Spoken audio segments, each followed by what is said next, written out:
typically, as we're preparing for the 2020 Giant Screen Cinema Association Conference, what are the most essential elements we want all of our presenters and audience to remember? One thing, it's GSCA Virtual 2020. We don't call it the conference. So GSCA Virtual 2020. It's perfect. GSCA Virtual 2020. All right.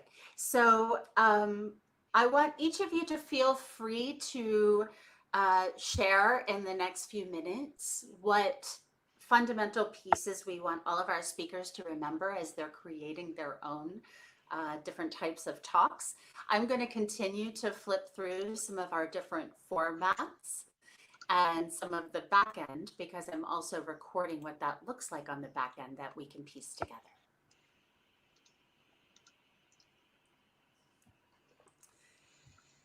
In Streamyard, we're doing a couple of different things here. I'm using video clips, including animated GIFs, and also different types of like MOV files, work well at a 1280 by 720 or a 720p resolution, up to 100 megabytes. So you can bring up to like a 5-minute video file in, and then it takes over your microphone.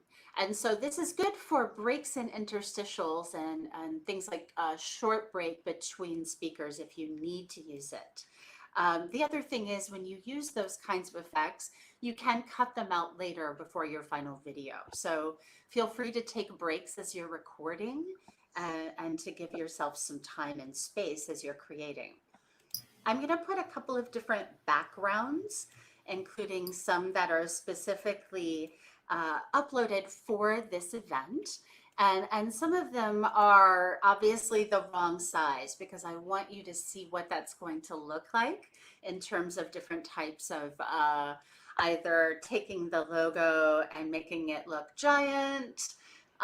We are providing for you a handful of graphics that you can put behind, and we're going to share some of those in a separate file folder for you. But you'll be able to go ahead and just upload those just like you see them here. And then I add them to the background. There are a handful of tools on the back side, including the brand color here. And that brand color, number 135589, is the blue that you see. And that's what's attached to our name tags, but it's also attached to our banners here. So we can go to Tammy, and I can feature Tammy by doing this, exit. So I have solo layout and exit solo layout. I can do the same while bringing in Kelly, for example. So Kelly, I can bring her in and feature her. Hi, Kelly, good to see you. And then I can exit solo layout, remove that banner.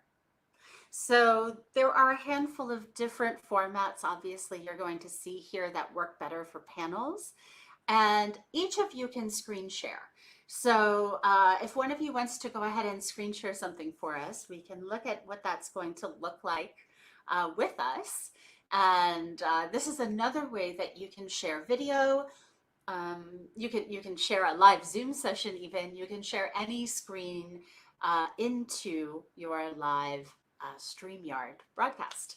So as you're recording, and as we're doing this today, you might choose to send it to a private YouTube stream, but also to record it and then to cut between a number of different things.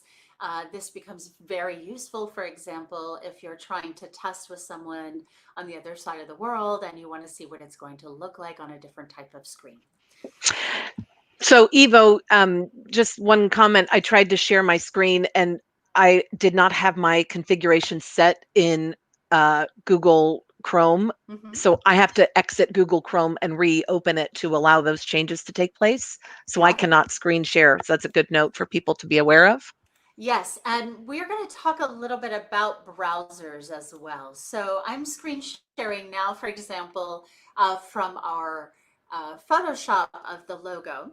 And we're going to provide this logo as a small round bug. And I'm going to show you how to put that in the top corner the same way that we do here in this show. So this top right corner piece that you saw me just put up, the GSCA logo there, this is very easy to add as a logo, but it needs to be recommended size is 200 by 200 PNG or GIF. Transparents are fine. So I can do a number of different types of things here. Streamyard has one that is default. So if you are using the free version, it's going to try and put that on there. And you may decide that you don't want that. So I currently pay for a HD version. You can pay by the month if you decide to do that. So screen sharing works for each of us, but not simultaneously. So I have to stop sharing screen, and that allows for someone else to be able to share their screen in return. And then I can maybe change up a number of things that are happening here. For example, I might take our names off. They don't need to be there the whole time. And I can see Kelly's screen share now. So I can add it to our broadcast. As the producer, I have a view that allows me to see a wide variety of setups. And that includes like this, where I can speak to it like a newscaster, or being able as a panel to talk about information together like we're doing now. The other setup I can do.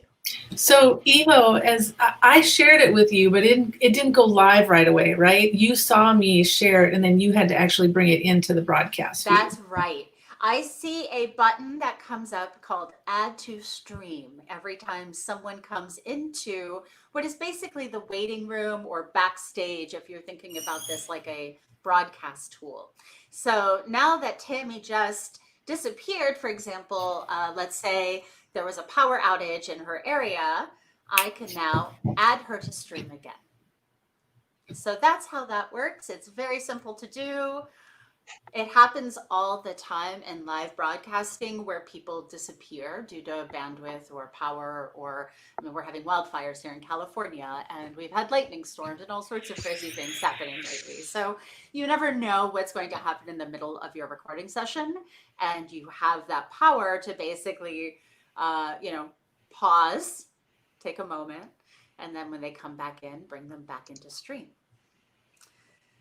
So Kelly, do you want to speak to the information here so we have a good guide on what we need to be thinking about in terms of our own design?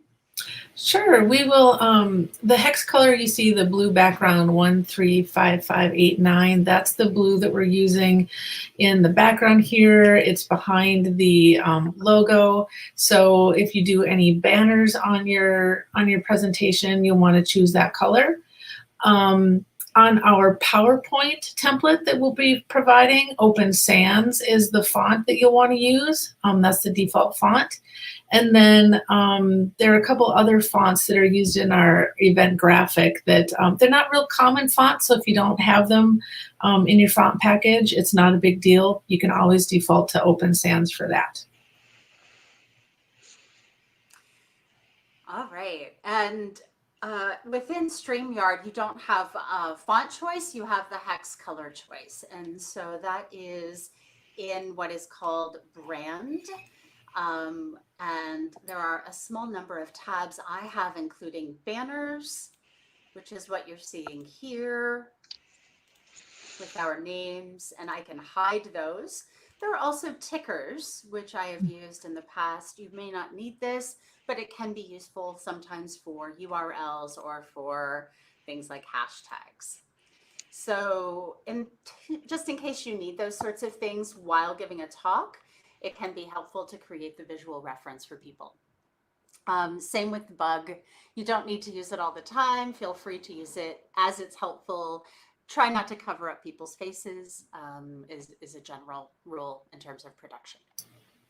Evo, I think we had mentioned to people too that if they didn't want to include these types of graphics while they're doing their presentations, to just make it simpler for them, this is stuff that we can add on the day of the show as, you know, backstage ourselves, correct? So what's happening in Streamyard when we do a Q&A is that you are coming into a room like this, and then I am including you in a broadcast. So if you have a Streamyard link, you're going to be coming backstage and into this tool to be part of a Q&A. And when you do that, if I have your name, or if you've entered your name, it's going to come up like this. And we have a private chat back here where I can talk to everyone and say hi to them and also queue. So in terms of being able to chat with each other, there are a handful of ways we can make this more interactive. Now, StreamYard gives us a number of interesting tools to do here. You don't need to use all of them, but we might find that some of them are useful. And so you get to decide how much of that information design you want to bake into your own video. And then I'm going to be doing some of that information design on this end for the live pieces of the show. And Evo, do you recommend that they get all of their assets together and pulled into, is there a menu there that they can choose from then? So they get it all lined up, and then when they're ready to record, they can just pull them from whatever lists are on there. Yes, and Kelly, we want to add all of these graphics in the right format for everyone in the shared folder of assets, so that everyone knows how to get to them as well. So I'll be sending you, for example, that small bug graphic with a transparent background to make sure that it matches for everyone else's show. Great. I'm curious what other types of questions come up for your presenters. Where are their biggest challenges?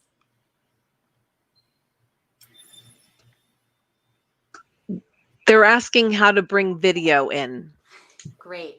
So with short video clips, it's in the brand banner. As a producer, I can add elements, and those include very short videos. But you can bring in clips up to 5 minutes this way, but there is a file size maximum. If you've got a longer video, screen sharing works this way as well. So you can screen share from your video player, and then you can show a screen share for as long as you need to. You're going to want to test the audio configuration to make sure that everyone can hear the video inside. And there may be a very small checkbox when it goes to screen sharing that clicks to enable the audio to be heard.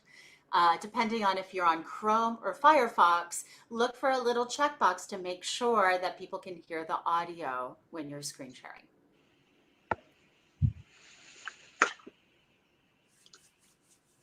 I think you brought up a good point about StreamYard and the basic plan versus the paid plan. GSCA will reimburse speakers for the monthly fee. So I think that's important that people know that. Go ahead and buy that monthly, the 1 month plan at $25 will reimburse for that.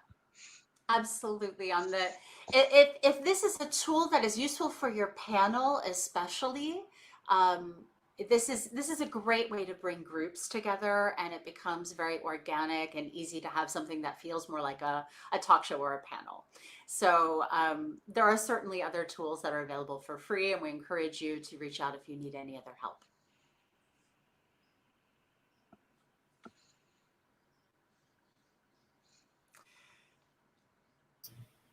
Tammy, have you gotten any other questions from people? It's really the same kind of questions as how do we pull in video? Maybe, I mean, so Evo, right now you're recording it and you're gonna save it as an MP4 or an MOV file. Is that right? Yeah, so StreamYard has saving in the cloud, and then I bring them down and I save them on my hard drive. So that is the sort of easiest method. And then at the same time, a YouTube or another link can be generated to a private server as you wish. So when you decide to set up your broadcast, you also decide where it's going to go. And you can send it to a Facebook group that you manage that only 3 people are on if you want to test it with your 3 friends first. So there are ways in which you can make your talk development slightly interactive in order to get the feedback you need.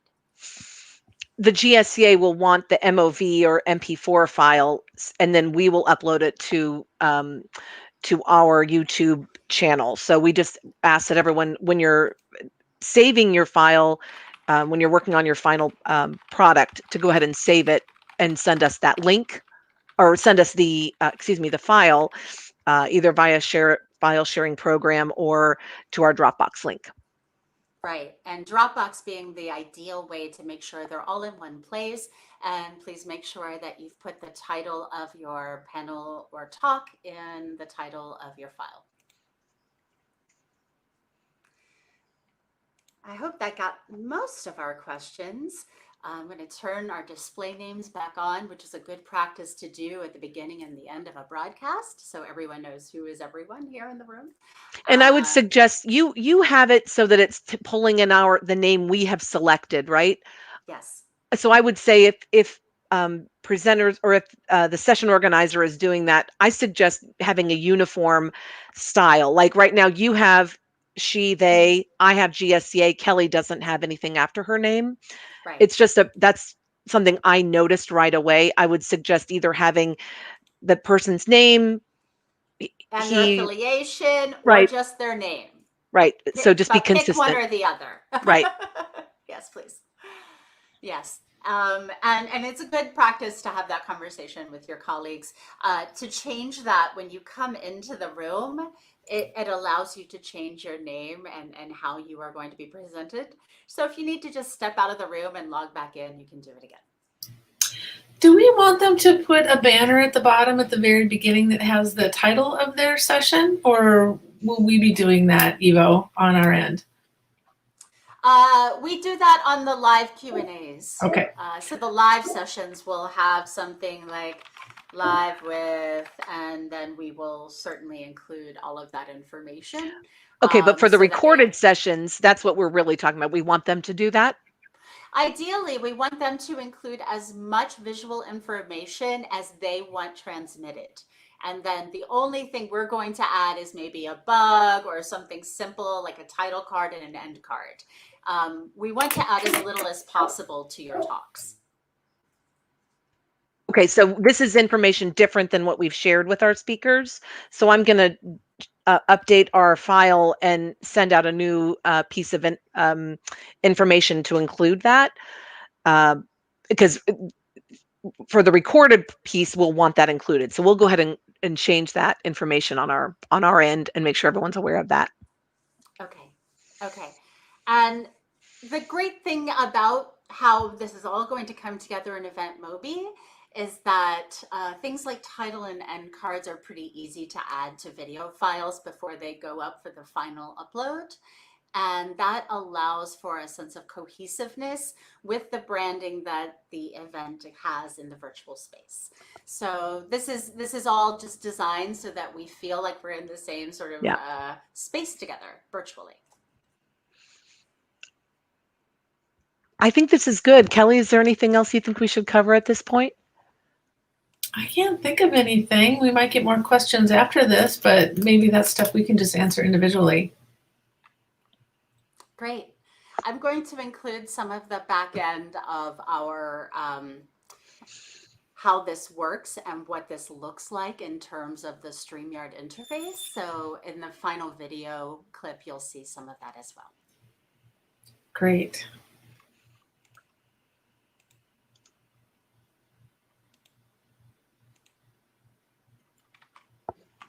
I'm going to take you down the rabbit hole. There's OBS of us doing this conversation right now, so you can see what that looks like. All right. Well, I hope this has been a fun adventure for you. If you need any other help in terms of producing your talks, just let us know. Good luck, everybody. Thank you. Thanks.